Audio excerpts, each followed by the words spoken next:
శ్రీమంతుడు కొరటాల శివ మహేష్ బాబు కాంబినేషన్లో వచ్చిన super hit movie. ఆ టైంలో ఆ కథ అందరినీ బాగా అట్రాక్ట్ చేసింది. అయితే ఈ కథ నాది అని తెర మీదకి వచ్చారు ప్రముఖ రచయిత శరత్ చంద్ర.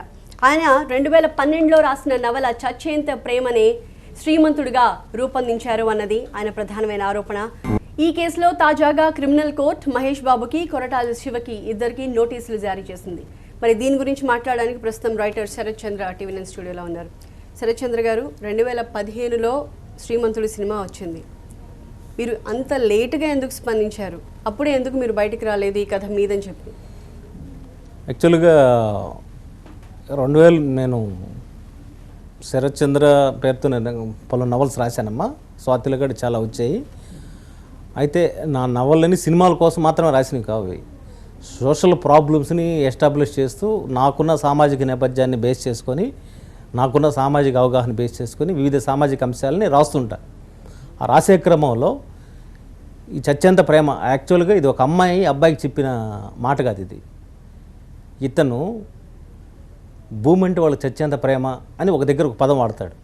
అంటే ఇది భూమికి సంబంధించి, భూమి కోల్పోతా ఉన్న బాధితులకు సంబంధించి వాళ్ళకి వకాల్తా ఉండి రాసిన కథ ఇది. కాబట్టి బేసిక్ ఏంటంటే ఈ టైటిల్ జస్టిఫికేషన్లో నేను ఇది భూమికి సంబంధించి పోరాటం చేసి, భూమికి సంబంధించి ప్రేమించే వాళ్ళ కోసం రాసిన కథ. ఇక ఈ సినిమాని ఈ స్క్రిప్ట్ని నేను ఒక సినిమాగా మారిస్తే బాగుంటుందని సముద్ర అనే ఒక డైరెక్టర్తో నేను ఈ కథ పోయి చెప్పడం జరిగింది. నా మిత్రుడు వెంకటరావు అని వాళ్ళ జయలక్ష్మి ప్రొడక్షన్స్ ఉంటే ఆయన నేను వెళ్ళి స్వయంగా ఆయన కథ చెప్పడం జరిగింది. వెంకటరావు జరిగింది ఇది ఏ సంవత్సరంలో? ఇటు ఈ సినిమా రాకడానికి ఒక 6 నెలలు 8 నెలలు 7 నెలల ముందు జరిగింది ఎపిసోడ్ చెప్పడం జరిగింది. ఆ వెంకటరావుకి బాలకృష్ణ గారి సంఘంలో ఆయనకి కొంత సభ్యత్వం ఉంది, బాలకృష్ణ గారితో పరిచయం ఉంది. ఆయన నారరోహిత్ తీయాలని ఆయనకు ఒక ఆలోచన ఉంది. కాబట్టి వాళ్ళతో నేను ఒక అవగాహనకి వెళ్ళున్నాను. ఇప్పుడు 2012లోనే అవగాహనకి వెళ్ళున్నాను. నేను తీయాలనుకుంటున్న టైంలో సరిగ్గా ఆ టైంలో ఈ సినిమా రిలీజ్ అయింది. ఈ సినిమా కూడా నేను చూడలే మొదట. నేను లోపు మా వాళ్ళకి సీట్ రావడంతో నేను కేరళకి వెళ్ళాను. వెళ్ళిన తర్వాత ఒక మిత్రుడు, ఒక జర్నలిస్ట్ మిత్రుడు, ఒక రైటర్ మిత్రుడు నాకు చెప్పాడు, ఇదేంటి నీ స్క్రిప్ట్ ఏదో కాపీ జరిగినట్టుంది, ఒకసారి ఆ సినిమా చూడమన్నాడు. చెప్పిన తర్వాత అప్పుడు నేను అలర్ట్ అయ్యి సినిమా చూడడం జరిగింది. సినిమా చూసిన తర్వాత అది 100కి 150% ఆ స్క్రిప్ట్ నాదే అనేది ఎవరు చదివినా అది ప్రూవ్ అయిపోద్ది. అంటే ఏంటి, బేసిక్గా ఒక లైన్ మాత్రమే మీ కథ నుంచి తీసుకుని వాడుకున్నారని అంటారా, లేకపోతే మీ నవలని యాజ్ ఇట్ ఈజ్ సినిమాగా తీస్తారా? యాజ్ ఇట్ ఈజ్ అసలు ఏమి తీయలేదంటే, అసలు మనం నవల చదివిన వాళ్ళకి సినిమా చూసిన వాళ్ళకి పెద్ద తేడా కనబడుతుంది. ఎస్సెన్స్ యాజ్ ఇట్ ఈజ్గా వాడారు. నేను దేవరకొండను పెట్టాను, ఆయన దేవరకోటను పెట్టాడు. అదేవిధంగా ఈ అమ్మాయి హీరోని పలాని వ్యక్తిని ఈ అమ్మాయి ప్రేమిస్తుందని వాళ్ళ అమ్మ చెప్పిన తర్వాత, ఎవరు చచ్చిపోతే మన ఊర్లో దీపావళి చేసుకోవాలనుకుంటున్నామో వాడి కొడుకు వాడు, కాబట్టి నువ్వు అక్కడి నుంచి వచ్చేసేమని చెప్పుద్ది వాళ్ళ తల్లి. అంటే పలాని వ్యక్తిని తెలిసిన తర్వాత ఈ అమ్మాయి వాడు రిజెక్ట్ చేస్తుంది. డైరెక్ట్గా సినిమాలో కూడా పలాని వ్యక్తిని తర్వాత నువ్వు ఎవరో తెలుసా, నీ మూలాలు ఏంటో తెలుసా అని చెప్పి క్వశ్చన్ చేస్తుంది శృతిహాసనం సినిమాలో కూడా. అప్పుడు ఇతను ఏంటి నాకు నా నవల్లో నా తండ్రికిను వీళ్ళకి ఏం ఘర్షణ జరిగింది తెలుసుకోవడం కోసం ఆ విలేజ్కి వెళ్తాడు. సినిమాలో కూడా అంతే. ఆ అమ్మాయి రిజెక్ట్ చేసిన తర్వాత ఈయన బిజినెస్ మ్యాన్ అని పెట్టుకున్నాడు. రిజెక్ట్ చేసిన తర్వాత అమ్మాయి విలేజ్లోకి వెళ్ళాడు, మహేష్ బాబు విలేజ్కి వెళ్ళాడు. నా నవల్లో కూడా ఈ అమ్మాయి ఎప్పుడైతే రిజెక్ట్ చేస్తుందో అసలు మా ఫ్యామిలీకి వీళ్ళకి ఏం గొడవ తెలుసుకోవడానికి విలేజ్లోకి వెళ్ళాడు. విలేజ్లోకి వెళ్ళిన తర్వాత 20 ఏళ్ళ నుంచి ఆ ఊర్లో పాఠశాల లేదు, ఆ ఊర్లో రోడ్లు లేవు, వాళ్ళకు పోరాటం చేస్తుంటారు. ప్రభుత్వం ఏ అవకాశాలు కల్పించుకొని వీళ్ళని దూరంగా పెట్టింది. తిరిగి ఆల్రెడీ తన తండ్రి ఇక్కడ ఒక మంత్రి స్థాయికి, ఈ గ్రామం నుంచి వెళ్ళిపోయి మంత్రి స్థాయికి ఎదుగుంటాడు. కాబట్టి ఆ ఊర్లో ఈ ప్రాథమిక సౌకర్యాలను కల్పించడం కోసం అతను ఆహారం కృషి చేసి తన తండ్రి పవర్ని కూడా వాడుకొని ఆ ఊర్లో పాఠశాలలు తీసుకురావడం, ఆ ఊర్లో రోడ్లు వేయడం, ఈ మొత్తం చేస్తాడు.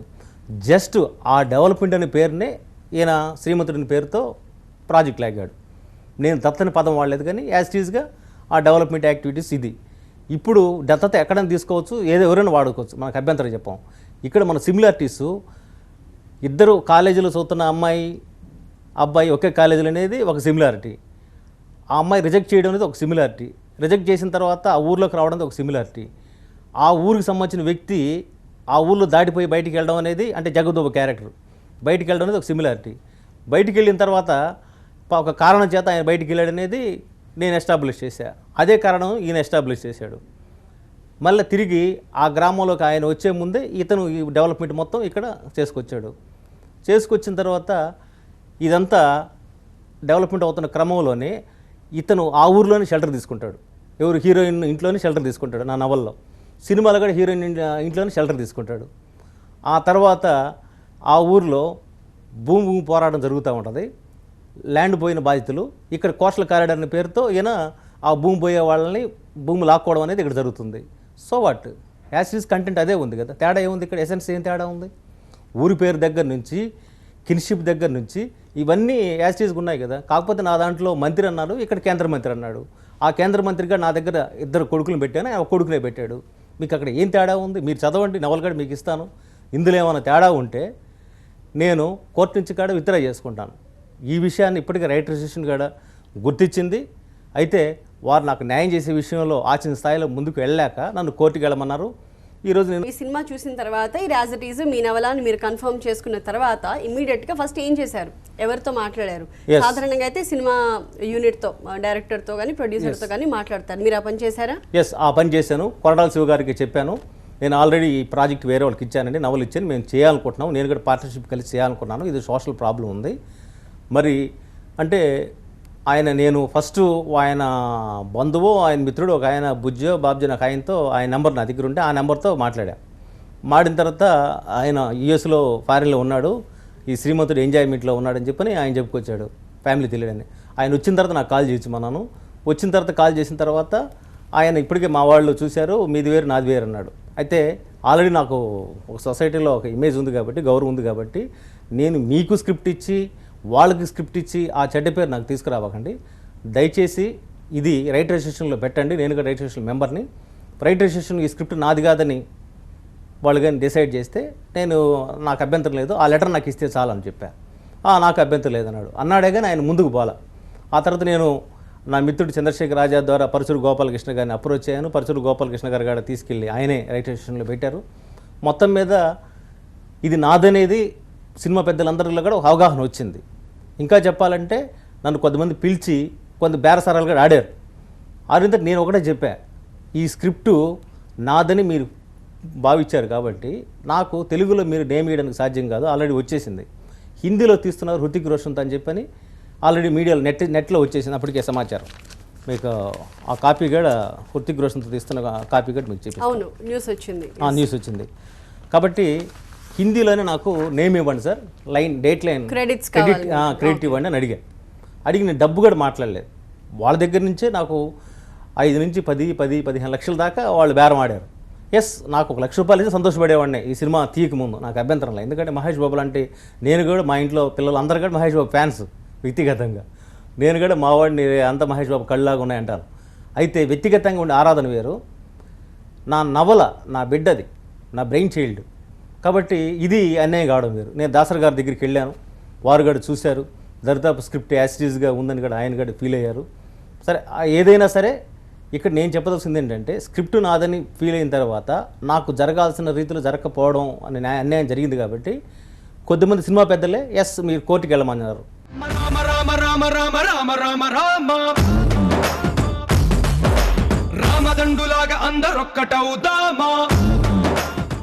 అంటే ఎమికబుల్గా సెటిల్ చేసేసుకుంటారు జనరల్గా ఇలాంటివి. మీరు అన్నట్టు పెద్దలు చాలా మందిని మీరు కలిసాను, రైటర్స్ అసోసియేషన్ తో మాట్లాడాను, తెలుసు. మరి ఏమీ సెటిల్మెంట్ లాంటిది మీరు ఆప్ట్ చేయలేదు? సెటిల్మెంట్ అంటే నేను కోరుకుంది డబ్బు సెటిల్మెంట్ కాదు, మళ్ళీ నేను టీవీ నేను ద్వారా రికగ్నిషన్, ఐడెంటిఫికేషన్. ఒక రచయిత కావాల్సింది అస్తిత్వం, ఒక గుర్తింపు. ఇది ఒక సోషల్ మెసేజ్ ఉన్న ప్రాజెక్ట్ నాది. దీనికి సంబంధించి తెలుగులో నా నేమ్ వేయడానికి సాధ్యం కాదు, నేను ఒప్పుకున్నా. దాన్ని మీరు కాంపన్సేషన్ చేయదలుచుకుంటే నా దగ్గర ఇంకా నవల్స్ ఉన్నాయి. బాక్సైడ్ గనుల మీద, విశాఖపట్నం బాక్సైడ్ గనుల మీద ఒక మంచి నవల్ రాస్తున్నాను. యాక్చువల్గా అది మోహన్ బాబు లాంటి వాళ్ళకి ఉపయోగపడుతుంది, వాళ్ళ 2 కొడుకులు ఉపయోగపడుతుంది. అలాంటి నవల్ కూడా ఇస్తానని చెప్పాను నేను. నాకు దానికి డబ్బులు ఎంత ఇస్తారో ఇక మీరు డిసైడ్ చేసుకోండి, కానీ హిందీలో తీస్తే మాత్రం నేమ్ వేయండి. ఆ నేమ్ ఇక్కడ ఇంత డబ్బు మాత్రం ఇవ్వమని కూడా అడగను నేను. తీస్తే వృత్తికి తీస్తారని వస్తుంది కాబట్టి ఏంటి సార్, అది నాకు గౌరవంగా ఉంటుందని చెప్పాను. ఈ మాట దాసర్ గారి దగ్గర కూడా పోయి చెప్పా. ఓకే సార్ చంద్ర, నువ్వు అడగడం న్యాయంగా ఉంది, మరి డబ్బులుగా అడగడం లేదు కదా నువ్వు, ఓకే గో హెడ్ అన్నాడు ఆయన. ఆ తర్వాత ఆయన బ్లెస్సింగ్తో నేను ముందుకు వెళ్ళా. వెళ్ళిన తర్వాత సడన్గా నన్ను కోర్టుకి వెళ్ళమని చెప్పని కొద్దిమంది సినిమా పెద్దలే ఇంక చెప్పారు. అంటే ఇక్కడ ఏంటంటే కోర్టుకి వెళ్ళడం అంటే కోల్డ్ స్టోరేజ్లో పెట్టడమే కేసు. నేను ఈ కోర్టుకి 1.5 years 2 years నుంచి నడుస్తున్న క్రమంలో ఎంత మెంటల్ స్ట్రెయిన్ గురయ్యానో, ఎంత డబ్బు ఖర్చు పెట్టానో నాకే తెలుసు. నాలాగా బహుశా మిగతా వాళ్ళు కూడా చేయలేక చాలామంది ఆగిపోయిన పరిస్థితి ఉంది ఇండస్ట్రీలో. ఇప్పుడు మగధీర సబ్జెక్ట్ దగ్గర నుంచి అవును వాళ్ళ ఇష్టపడ్డారు, ఇటువంటి స్క్రిప్ట్లు చాలా చౌర్యం జరిగాయి, వాళ్ళు కోర్టు మెట్లెక్కారు, అట్లానే అసూలు బాస్తున్నారు, వాళ్ళు పిలిచి అవమానాలు కూడా చేస్తున్నారు ఇండస్ట్రీలో. ఇవన్నీ నా స్మృతి పదంలో ఉన్నాయి. కాబట్టి యాక్చువల్గా నా కాన్సెప్ట్ కూడా ఏంటంటే ఒక రైటర్కి భవిష్యత్తులో అన్యాయం జరగకూడదు. ఎందుకంటే లారీలు నడిపే వాళ్ళకి ఒక యూనియన్ ఉంటుంది, ఆ లారీ నడిపే యూనియన్ లారీల వాళ్ళకి న్యాయం చేస్తుంది, డ్రైవర్లకి డ్రైవర్ న్యాయం చేస్తుంది. ఒక రచయితల సంఘం న్యాయం చేయాలనేది నా డిమాండ్, సినిమా పెద్దలు న్యాయం చేయాలనేది. కాబట్టి ఆ న్యాయం చేయకుండా మన కోర్టు మెట్లు ఎక్కడం అంటే కోల్డ్ స్టోరేజ్లోకి ఆ సబ్జెక్ట్ వెళ్ళిపోవడమే. అంటే అది సరైనది కాదు. అంటే మామూలుగా ఫైటింగ్ ఫర్ జస్టిస్ అన్నది ఒక లాంగ్ ప్రాసెస్ అన్నది అందరికీ తెలిసిన విషయం. మీ విషయంలో ఏం జరిగింది? అదేనమ్మా, నా విషయంలో ఏమంటానంటే ఇంత స్ట్రగుల్ అవ్వాల్సి వచ్చింది. కోర్టుకు పోవడం అంటే చిన్న సబ్జెక్ట్ కాదు. సిటీ సివిల్ కోర్టుకి వేసాను. సిటీ సివిల్ కోర్టుకి వేస్తే క్రిమినల్ కేసుగా ఎందుకు మరి? అదే చెప్తున్నాను. సిటీ సివిల్ కోర్టుకి వేస్తే ఒక 6 నెలల దాకా వాళ్ళ వైపు నుంచి ఎవరు రాలా, రెస్పాండ్ కాలా. మళ్ళీ మేము నోటీసులు 2వ సారి పంపించాం. వాళ్ళు కోర్టు ఒక నోటీస్ పంపించింది, కోర్టు ఫీజు కట్టించుకొని నోటీస్ పంపించారు. ఆ నోటీసులకి అక్కడి నుంచి ఎవరు రెస్పాండ్ కాల. హృతిక్ రోషన్ కూడా పంపించాం నోటీసులు, కొరటాల శివకు పంపించాం, వాళ్ళు అసలు కొద్దిమంది తీసుకోవాలా. మహేష్ బాబుని కలిసారా మీరు? నేను కలవలేదు, మహేష్ బాబుని కలవలేదు, ఒక కొరటాల శివతో మాత్రం మాట్లాడాను. ఆ తర్వాత ఇందులో ఎంబీ క్రియేషన్స్ కూడా ప్రధాన పాత్ర ఉందని మాకు అర్థమైన తర్వాత ఇప్పుడు సెక్షన్ 68 యాక్ట్ని బట్టి క్రిమినల్ కేసు వేయచ్చు. అదేవిధంగా ఇది కాపీరైట్ యాక్ట్ అనేది ఒకటి ఉంది, ఇది హిందీలో కూడా ఒక స్క్రిప్ట్ కేసి వాళ్ళు విజయం సాధించారు. అదేవిధంగా కాన్స్పిరసీ 120B అనే యాక్టు కుట్రకోణము ప్లస్ ఇది దొంగతనం తస్కరించడం అనే సెక్షన్ కిందకి వస్తుంది ఇది. కాబట్టి నాకు న్యాయవాదులు నాకు తెలిసిన యాక్ట్ బేస్ చేసుకొని ఇది మేము క్రిమినల్ కేసులో కోర్టుకి వేసాము. సిటీ సివిల్ కేసు అనేది వాయిదాలు పడతా వస్తుంది, జడ్జీలు సెలవులు పెడుతున్నారు, ఎందుకు పెడుతున్నారు వాళ్ళ అంతరాత్మ తెలియాలి, అసలు ఏదో జరుగుతుంది అక్కడ. ఈ లోపల నాకు క్రిమినల్ కేసు అన్న న్యాయం జరుగుద్దని అక్కడ వేసారు. అక్కడ కూడా చాలా డ్రాగాన్ అవుతా వచ్చింది. ఎట్టకేలకు ఈరోజు నేను న్యాయం నమ్ముతున్న వ్యక్తిని, కాబట్టే నాకు ఇప్పటికైనా కొంత న్యాయం జరిగిందని నేను భావిస్తున్నాను. ఆ మేరకు నేను ఆ నమ్మకం ఉమ్ము కాకుండా న్యాయమూర్తులు ఈరోజు సమన్స్ జారీ చేయడం ఒక శుభపరిణామం. మిగతా రచయితలు కూడా రాబోయే రోజుల్లో ఇది ఒక ఆశాజనకంగా ఉందనేది పరిస్థితి నాకు అనిపిస్తుంది. అసోసియేషన్స్ లాంటివి ఉన్నవి రైటర్స్కి న్యాయం జరగడం కోసం. ఎస్, మరి అక్కడ ఎందుకు ఈ ప్రాబ్లమ్ సాల్వ్ అవ్వలేదు అనుకుంటున్నారు? వాళ్ళు ఖచ్చితంగా కొరటాల శివతో మాట్లాడి ఉంటారు, బికాజ్ ఆ సినిమాకి రైటర్ ఆయనే కాబట్టి, ఆయన సబ్జెక్టే కాబట్టి. ఇది మీ ఇద్దరి మధ్య ఒక అండర్స్టాండింగ్కి రావడానికి వాళ్ళు ప్రయత్నించలేదా? ఇక్కడ ఏం చేస్తారంటే ఇది బుక్ ఫార్మేషన్ వచ్చిన తర్వాత ఆ తర్వాత పచ్చూరు గారు ఆయన కూడా అన్నారు, రిజిస్ట్రేషన్లో నా స్క్రిప్ట్ రిజిస్ట్రేషన్ కాలా, కానీ బయట నవల్గా వస్తే ఇది రిజిస్ట్రేషన్. ఇప్పుడు స్వాతిలో పాపులర్ మ్యాగజైన్ వరల్డ్ మొత్తం వెళ్తుంది, 1 లక్ష 2 లక్షల కాపీలు మొత్తం వరల్డ్ మొత్తం పబ్లిష్ అవుతున్న పరిస్థితుల్లో బయట నుంచి వచ్చే నవల్ మనం పరిగణలో తీసుకుందామని కూడా ఆయన నెక్స్ట్ మన అమెండ్మెంట్ పెట్టుకుందాం కూడా అన్నారు. అన్న తర్వాత ఆ నవల్ను వాళ్ళు పరిశీలించారు, రాజమౌళి ఫాదరు వీళ్ళందరూ పరిశీలించారు, ఆ కమిటీ మెంబర్స్ అందరూ పరిశీలించి వాళ్ళ దగ్గర రిపోర్ట్ ఉంది. ఆ రిపోర్ట్ నాకు అనుకూలంగా లేకపోతే నన్ను పిలిచి సినిమా పెద్దలు కొంతమంది మాట్లాడరు. నేను ఇప్పటికి ఏమంటానంటే ఎవరి మీద నాకు ద్వేషం లేదు, సినిమా పెద్దల మీద ఎవరి మీద ద్వేషం లేదు, కానీ మీరు ఒక రైటర్ని, ఒక చిన్న సగటు రైటర్కి అండగా నిలబడాల్సిన అవసరం, ఒక చారిత్రక అవసరం ఉందని నేను భావిస్తున్నాను. ఎందుకంటే మన కథల కోసం ఎక్కడికో తమిళనాడుకు పోయి ఇంకో దగ్గర పోయి తంటాలు పడుతున్నాం కాదు, మన దగ్గర క్రియేటివిటీ ఉంది. ఎస్, నేను ఇప్పుడు కత్తి సినిమాని అక్కడి నుంచి తీసుకున్నారు. నాకు ఆయన కొరటాల శివ గారు అన్నాడు, ఈ స్క్రిప్ట్లో కత్తి సిమ్టమ్స్ ఉన్నాయి తీసుకోమన్నాడు ఆయన స్వయంగా ఆయన ఫోన్లో. నేనేమంటానంటే నేను చూసింది శ్రీమంతుడి సినిమా నా స్క్రిప్ట్కి 100% యాప్ట్ ఉంది. ఈవెన్ ఊరు పేరు కూడా అదే పెట్టారు. కాబట్టి ఒకే కిన్షిప్ ఉంది. ఆ ఊర్లోంచి ఫాదర్ బయటికి వెళ్ళిన తర్వాతనే అక్కడ నీ దగ్గర బిజినెస్ మ్యాన్ అయ్యాడు, నా దగ్గర పొలిటీషియన్ అయ్యాడు. అక్కడ ఒక స్ట్రగుల్ ఉంది ఊరిలో, ఒక స్ట్రగుల్ని పెట్టి ఆయన బయటికి వెళ్తాడు. ఇక్కడ కూడా అదే పెట్టారు. ఇన్ని పోలికలు ఉన్నాయి కాబట్టి నా స్క్రిప్ట్ ఇదే. మళ్ళీ నేను సినిమా ఏదో కొంచెం మార్పులు ఉండొచ్చేమో తప్ప ఈ స్క్రిప్ట్ మళ్ళీ నేను సినిమా తీయలేను. ఒకవేళ నేను తీస్తే ఆయన దేవరకొండ పెట్టి నేను దేవరకొండ నవల్లో పెట్టాను. ఇది దేవరకొండ నేపథ్యంలో జరిగిన కథని రాసుకొని ఎలా తీయగలను సినిమా? How it is possible? ఆయన తీయమని చెప్పండి, ఇప్పటికే నేను ఇస్తాను స్క్రిప్ట్, ఉచితంగా ఇస్తాను. ఈ స్క్రిప్ట్ ఆ స్క్రిప్ట్ అది ఒకటి కాకపోతే ఇది ఇంకా నీది బాగుంది అని చెప్పి అన్నారు. ఆయన కూడా అన్నారు, ఎస్ ఇప్పుడు తీయమనండి, నేను ఉచితంగా ఇస్తాను, కేసుగా విత్డ్రా చేసుకుంటాను. ఈ స్క్రిప్ట్ నా స్క్రిప్ట్ ఇది కాదు, నేను 40 మంచిగా చదివించాను, చాలా బాగుంది మీది అన్నారు. ఎస్ తీసుకోండి, నేను TV9 సాక్షిగా నేను కమిట్ అవుతున్నాను, ఉచితంగా ఇస్తాను స్క్రిప్ట్, గౌరవప్రదంగా ఒక పేరు వేయండి, శరత్చంద్ర అన్నబడి ఒక రైటరు ఈ కథ రాశాడని వేయండి. గ్రంథ చౌర్యం ఎందుకు? అది తప్పు కదా. అది మనం చిన్న చిన్న తప్పులు చేస్తేనే శిక్షిస్తుంటాము.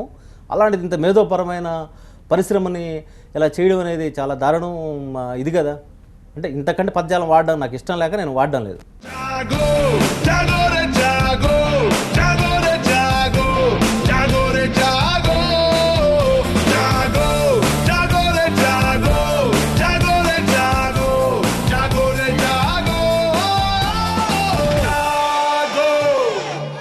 జనరల్గా మీకు మీ పాఠకుల నుంచి రెస్పాన్సెస్ వస్తూ ఉంటాయి కదా, మెయిల్స్ కానీ లెటర్స్ కానీ, మేము చదివాము మీ నవలలు బాగుంది అని. ఈ సినిమా వచ్చిన తర్వాత వాళ్ళ నుంచి కూడా ఏమైనా రెస్పాన్స్ వచ్చింది? మీరు మంచి ప్రశ్న అడిగారు.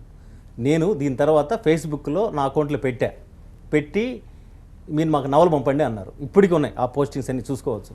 పంపన్నారు. చాలామంది మెయిల్ చేసిన తర్వాత పెద్దలు మందా భానుమతి లాంటి వాళ్ళు, ఇలాంటి వాళ్ళందరూ చాలామంది చదివి ఇది 100% నీ స్క్రిప్ట్ అని చెప్పని పోస్టింగ్ పెట్టారు.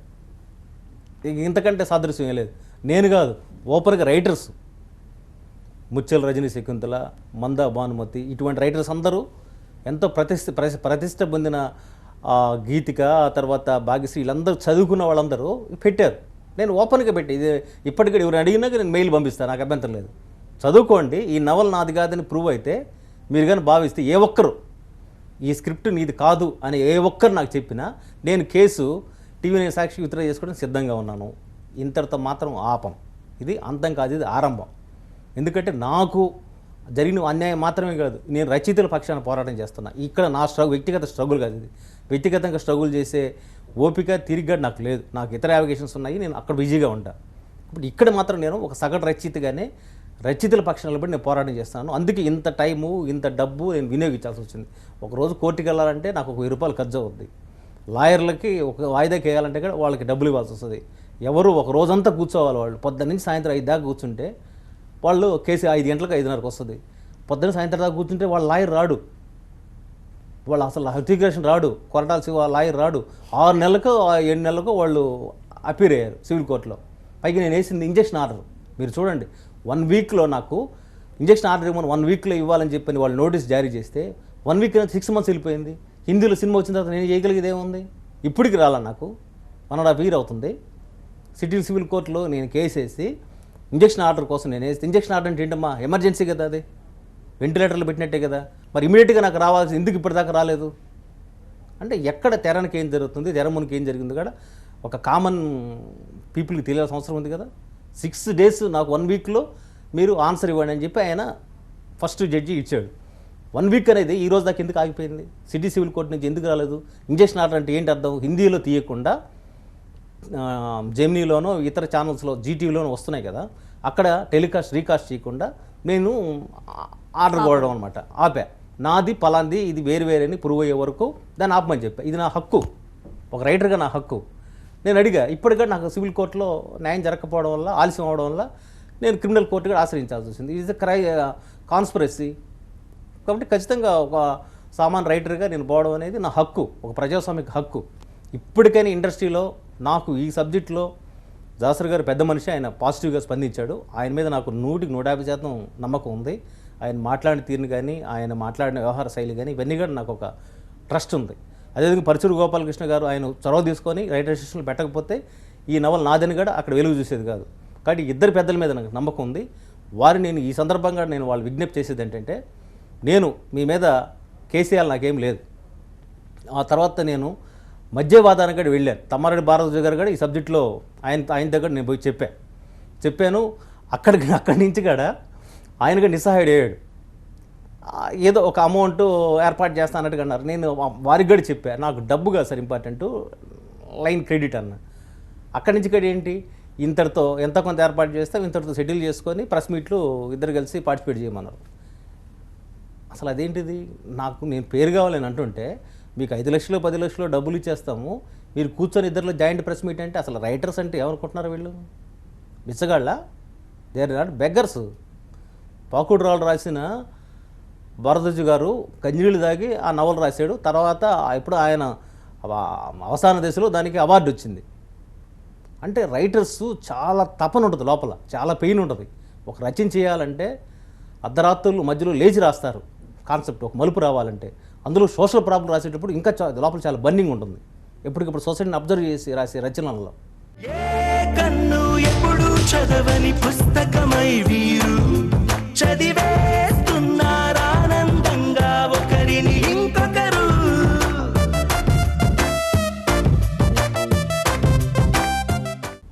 సో న్యాయం జరుగుతుంది అనుకుంటున్నారా? ఎంత ఫాస్ట్గా జరుగుతుంది అనుకుంటున్నారు? బాలీవుడ్ మూవీ విషయంలో ఏం జరుగుతుంది అనుకుంటున్నారు? ఎస్, మీరు మంచి ప్రశ్న వేశారమ్మా.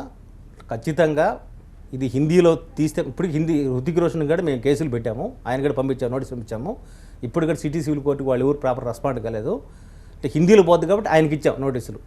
ఆయన నుంచి ఇప్పటిదాకా వాళ్ళ లాయర్ వీళ్ళందరూ కలిసి ఒక సిండికేట్గా మరి 2-3 లాయర్ని పెట్టుకున్నారు. 6 నెలలు 7 నెలల తర్వాత ఇంకా లాభం లేదు, వీడు వదిలేస్తాడని చూశారు. 6 నెలలు 6 నెలలు కాదు, 60 ఏళ్ళైనా ఊపిరి ఉండే ఆఖరి శ్వాస వరకు నేను పోరాడతాననేది నాకున్న కమిట్మెంట్.